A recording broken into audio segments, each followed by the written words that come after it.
ತುರುವೇಕೆರೆ ತಾಲೂಕಿನ ಪ್ರವಾಸಿ ಮಂದಿರದಲ್ಲಿ ಸುದ್ದಿಗೋಷ್ಠಿ ನಡೆಸಿದ ಎಂಟಿ ಕೃಷ್ಣಪ್ಪನವರು ಇದೇ ತಿಂಗಳು 12ನೇ ತಾರೀಕಿಗೆ ಜಾತ್ಯತೀತ ಜನತಾ ದಳದ ಪಂಚರತ್ನ ಯಾತ್ರೆ ಆಗಮಿಸಲಿದ್ದು ಎಚ್.ಡಿ. ಕುಮಾರಸ್ವಾಮಿ ಅವರು ಇನ್ನು ಅನೇಕ ಮುಖಂಡರುಗಳು ಈ ಯಾತ್ರೆಯಲ್ಲಿ ಪಾಲ್ಗೊಳ್ಳಲಿದ್ದಾರೆ ಎಂದರು. ಈ ಯಾತ್ರೆಯ ಮುಖ್ಯ ಉದ್ದೇಶ ಶಿಕ್ಷಣ ಆಧುನಿಕ ಶಕ್ತಿ, ರಾಜ್ಯಕ್ಕೆ ಉತ್ತಮ ಗುಣಮಟ್ಟದ ಹಾಗೂ ವ್ಯವಸ್ಥಿತ ಶಿಕ್ಷಣವನ್ನು ಉಚಿತವಾಗಿ ನೀಡುವ ಯೋಜನೆ ಇದಾಗಿದ್ದು, ಪ್ರತಿಯೊಂದು ಗ್ರಾಮ ಪಂಚಾಯತ್ ವ್ಯಾಪ್ತಿಯಲ್ಲಿ 24 ಗಂಟೆಗಳ ಕಾಲ ಕಾರ್ಯನಿರ್ವಹಿಸುವ ಸುಸಜ್ಜಿತ ಹೈಟೆಕ್ ಆಸ್ಪತ್ರೆ ನಿರ್ಮಾಣ ಹಾಗೂ ರೈತರಿಗೆ ಆಧುನಿಕ ತಂತ್ರಜ್ಞಾನ, ಕೃಷಿ ಪದ್ಧತಿ ಅಳವಡಿಕೆ ಹಾಗೂ ಸರಿಯಾದ ಬೆಳೆ ಶೇಖರಣೆ ವ್ಯವಸ್ಥೆ ಈ ಪಂಚರತ್ನ ಯಾತ್ರೆಯ ಜಾತ್ಯತೀತ ಜನತಾದಳ ಮುಖ್ಯ ಉದ್ದೇಶವಾಗಿದೆ ಎಂದರು.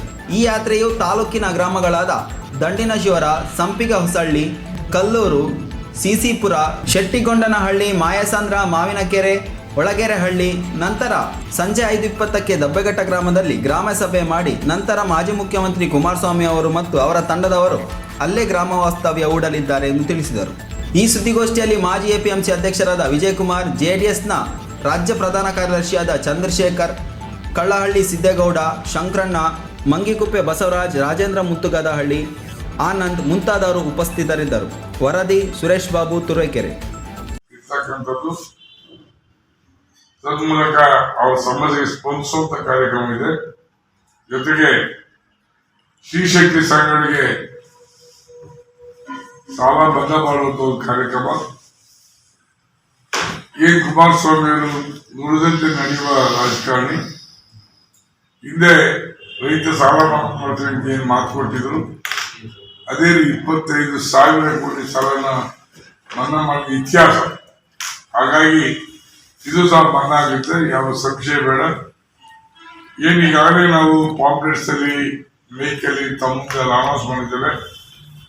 ನಮ್ಗೆ ಯಾವ್ಯಾವ ಸ್ಪಾಟ್ ಹತ್ರ ಆಗುತ್ತೆ ಅಲ್ಲಿಗೆ ದಯಮಾಡಿ ಹೆಚ್ಚಿನ ಜನ ಭಾಗವಹಿಸಿ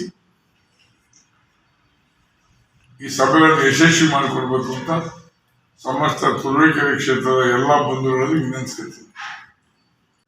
ಈಗ ನಮ್ಮ ಪಕ್ಷದಿಂದ ಪಂಚರತ್ನ ಕಾರ್ಯಕ್ರಮ ನಂಬ್ಕೊಂಡಿದ್ದೇವೆ. ಈಗಾಗಲೇ ಕೋಲಾರ, ಚಿಕ್ಕಬಳ್ಳಾಪುರ ಜಿಲ್ಲೆ ಮುಗಿಸಿ ತುಮಕೂರಿಗೆ ಬಂದಿದ್ದಾರೆ. ತುಮಕೂರು ಸಹ 4-5 ದಿವಸ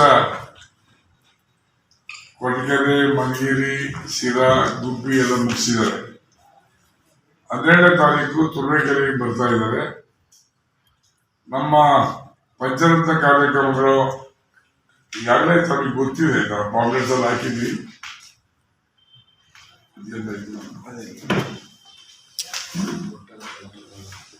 ಶಿಕ್ಷಣ, ಆರೋಗ್ಯ,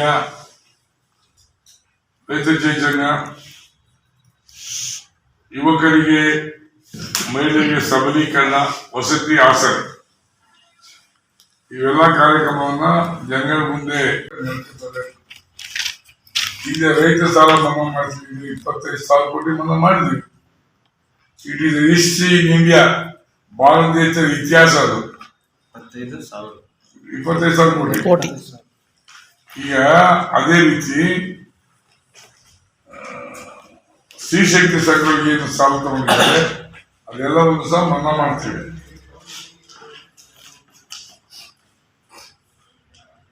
ಹಾಗಾಗಿ ಶ್ರೀಶಕ್ತಿ ಸಂಘದ ಎಲ್ಲ ಹೆಣ್ಣುಮಕ್ಕಳು ಭಾಗವಹಿಸಬೇಕು ಅಂತ ನಾನು ವಿನಂತಿಸ್ತೀನಿ.